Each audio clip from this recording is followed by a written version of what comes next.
So I kind of want to jump into the fun part of this interview. It's something that we do is just ask rapid fire questions. We call it the machine gun round, and it's literally just dumb questions to have fun with and have you smile. It's a good way to end it. So I guess I will start with a stupid one. You ready? Gotcha. Go. Is a hot dog a sandwich? No. Am I supposed to? No. It's simple. Okay. Simply dumb, Brian. What are your thoughts on changing the technique name for dive bombs to dime bombs? Because Dimebag Darrell is known for using that and pretty much coined it in metal.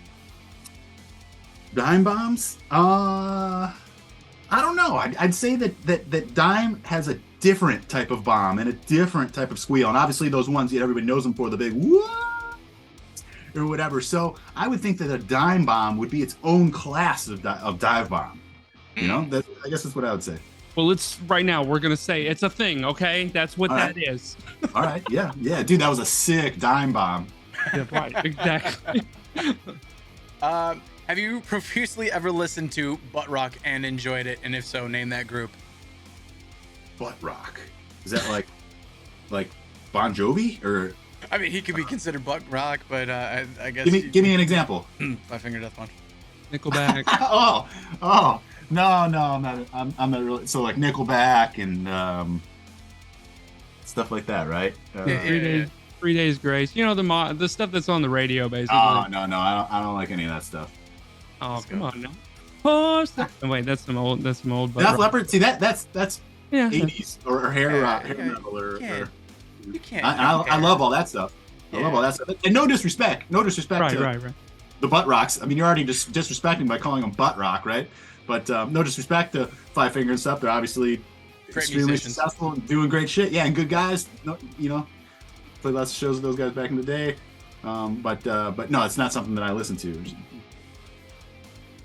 Okay. My turn. Oh, Good job. my bad. I was just too busy thinking about butt rock. What is name a band that in your eyes is leading the way for metal right now in the right way for the next generation? I guess Lamb of God. They're still kicking. Yeah.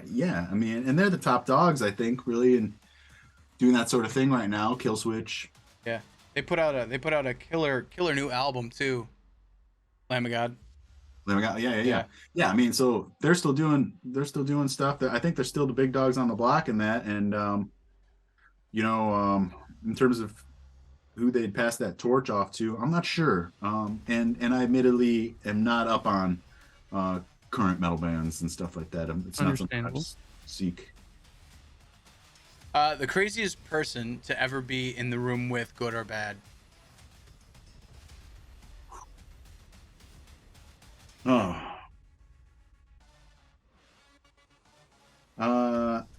could probably come up with a better answer if I had some time to think about it. But the first thing that came to mind one time is I was in a room that Steve-O showed up in, and this is probably 15 years ago or something like that. And I immediately just thought, I got to get the fuck out of here. Something's gonna happen, and so I did. I don't think anything happened. I don't remember, but I just got up and left. Because I was like, whoa, it's Steve-O, and then I was like, oh man, I don't want to be like get hurt somehow or something, so I just left. Yeah, dude.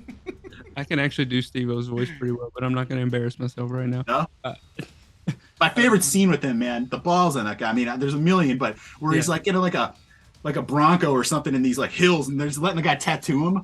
Oh. Yeah, he's like, get a tattoo without driving. They're like this all around, all over these moguls and stuff. And at the very end, he's like, "Look at my tattoo," and it's just somebody looked like he stabbed him with a needle. It was supposed to be a smiley face. Was that on Wild Boys or was that in the actual movie? I can't remember. I would have guessed it was in maybe the first Jackass, but I could be wrong. Yeah, I don't remember either, but I do remember seeing that. And I was like, "The guy is insane." What is your favorite Metallica song and favorite Metallica solo? Shortest straw. Let's go. That's my favorite album, right? Oh, sorry. Yeah, dude. To Live Is to Die too is right there. And said this a couple times, but I was a young kid, like in a Taco Bell or something, and this just smoking hot blonde in like an 88 like Mach 1 cherry red convertible Mustang just ripped through the parking lot, top down, blasting "Live Is to Die." And I had like just started hearing about Metallica at this time or whatever, and I was just like, you know, sunglasses up, oh, whoa, you know, sort of thing. And that changed me seriously. Like, I mean, I went home and listened to "Till Live Is to Die" immediately, you know, I started trying to learn it and everything. I mean, that moment right there was really defining for me. So that album, that song, but "Shortest Straw," dude, that thing, the "Shortest Straw" solo, see, and that's actually what I thought of too when you were talking about those dime bombs and dive bombs or whatever like that. Kirk's got some sickies in there, dude, and I think that was at the same time or before Dime, you know, was doing a lot of that, you know. What were your thoughts on, if you had heard it, Lux Eterna, Metallica's new song? I'm an old bitterman now, man. So they're, you know, growing up, there's those dudes that'd be like, "Oh, Metallica sucks after Ride the Lightning." I'd be like, "What? No. How can you say that?" You know, there'd be the guys that say that about Kill 'Em All. You know, I don't listen to Metallica after Kill 'Em All. I'm like, wow, you're lost. You're you limiting know? yourself. Yeah. So then there's the people that hate the Black Album and stuff. You know, when that came out, whatever, they sold out. They sold out with a one video, right? But anyways. Now I'm one of those guys. I'm a Black Album and prior guy. There's a couple good songs on the loads, I think, but they just don't do anything for me. So the new song, I thought the Lux song, the production was cool, whatever, but the riffs just are too happy for me. It's too Motorheadish and like, you know, it doesn't have that edge anymore. But that's okay. I can't expect them to, you know, have that same edge. I don't blame them or anything. I just don't have the same passion for it as I did as a kid. Yeah, I got one more. Shoot. You guys were kind of like pioneers when it came to, and you may not see it as such because there were previous bands such as like Fear Factory and things of that nature, industrial metal that were using a lot of samples and sounds and stuff like that. But you guys had samples, keys, and nowadays look at every band, they all have it on their backing tracks and stuff like that, or they play them live. And secondly, a lot of those bands, especially around the 2010 to 2015 mark, they were doing synchronized headbanging, and you guys kind of did that with your what is that? What was the song? Sever. And you're doing your dude. By the way, super sick. Best stage move I've seen in a long time. When everybody's swinging their guitar like they're smashing everybody in the face, and then slinging it back with such angst. Anyway, how does it feel knowing that you guys had such an influence? I mean, obviously had an influence on the modern metal scene. To this day, you're seeing people do that stuff.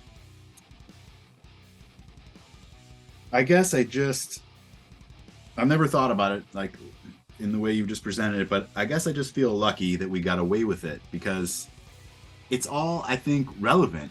Like if I were to go watch a young band doing that stuff, I'd be like, yeah, we already did that stuff. But going back, we talked about when we went out with Slayer and the first day, our first show, Tom and Tom Mariah and Kerry King were up in the balcony just like watching us sound check, and we were the new age, you know, they were the old guys then, we were a fresh young Roadrunner band, you know, jumping around on stage and stuff like that, like Slipknot style, you know, that going nuts or whatever. And they probably looked at us like, we were already doing that shit. We you know, we had that much energy when we were your age, and they were certainly headbanging, you know, in unison. And the guys with the guitar moves and stuff like that, all the 80s bands were doing that, you know, like if you watch some of those old 80s videos, who was like Kiss and stuff, you know. So I don't know. I think that we're just doing what felt good and what we thought was cool, you know, I guess like every generation of bands is doing. So, you know, the newer bands probably think that they're, you know, just doing what feels good, and maybe it's original to them too. And I doubt they think they're ripping anybody off from the past. Maybe, I don't know. But I just think it's a fresh crop. Each generation is a fresh crop of guys just trying their best, putting a net out there and trying to catch whatever they can. If it works, you continue with it, and if not, you know, you'll fade away. If you like the content that you are seeing, do me a favor and smash your face against that subscribe button, like the video, and follow us up for more content such as metal interviews and news.